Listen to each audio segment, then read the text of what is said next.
මුළු රටක්ම ගොඩාක් ආදරය කරන දක්ෂ නව පරපුරේ නිලියක් තමයි සංජානා ඔනලි කියලා කියන්නේ. මේ වෙනකොට කලාලෝකයේ උණුසුම්ම පුවත් අතර සංජානා ඉහළින්ම ඉන්නවා. ඒ සංජානා නැවතත් සිංගල් වෙලා කියන කතාවත් එක්ක. ඉතින් අද අපි මේ ගැන කතා කරන්න හිතුවා. සංජානා ඔනලි ගොඩාක්ම ජනප්‍රිය වුණේ එක්තරා රූපවාහිනී වැඩසටහනක BMW වාහනයක කතාවක් පිළිබඳ එම වැඩසටහනේ කතා කිරීමත් එක්ක. මේ වැඩසටහනෙන් පස්සේ ඇය සල්ලි පස්සේ යනවා කියලා ප්‍රේක්ෂකයෝ ගොඩාක් ඈට චෝදනා කරන්න පටන් ගත්තා. ඔයාලට මතක ඇති. ඒත් සංජානා ඒ කිසිම දෙයක් ගණන් ගන්නේ නැතුව Tamanගේ පාඩුවේ ලස්සන ගමනක් ගියා. අන්තිමේදී ඇයට ඇගේ සහකරුවා හමු වුණා. ඒ විහඟ.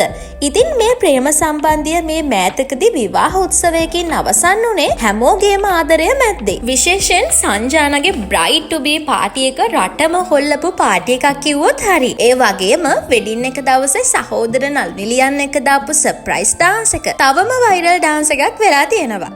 ඒත් මේ විවාහ උත්සවයේ උණුසුම යන්නත් කලින් සංජානාගේ විවාහය දෙදරා ගිහින් කියලා කතාවක් අපිට ආරංචි වුණා. ඒ අය තම Facebook ගිණුමේ දැමූ පෝස්ට් එකක් කරහා. ඒ අය නැවත සිංගල් වුණා කියලයි.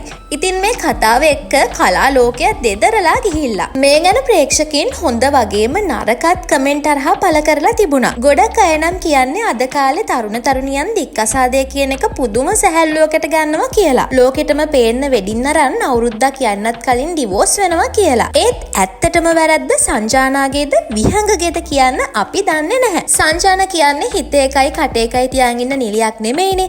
හරිම විවෘත කෙනෙක්. ඒ නිසා Taman නිර්දෝෂී නිසා ඇයට ඒ ගැන කිසිම දුකක් නැති වෙන්නත් පුළුවන්. ඇය සිය Facebook ගිණුමේ හැමෝම මම වැරදි කියලා හිතන්නේ මම නිලියක් නිසා වෙන්නේ නැති. හැබැයි රංගපෑවේ මම නෙමෙයි උන් කියලා පෝස්ට් එකක් දාලා තිබුණා. මේකේ ඇත්ත නැත්ත මොකක් වුණත් සංජානා කියන්නේ හරිම නිහතමානී කෙනෙක්. ඇය මොන තීරණය ගත්තත් එයා සතුටින් නම් වෙන්න ඕනේ එච්චරයි. ඒ නිසා මොන දේ වුණත් හැමදේම වැරදි විදිහට පිළිගන්න එපා කියලත් අපි ඔයාලට කියනවා. ඉතින් මේ වගේ දේවල් දැනගන්න අපිව subscribe කරලා තියාගන්න කියලත් ඔයාලට ආදරෙන් මතක් කරනවා.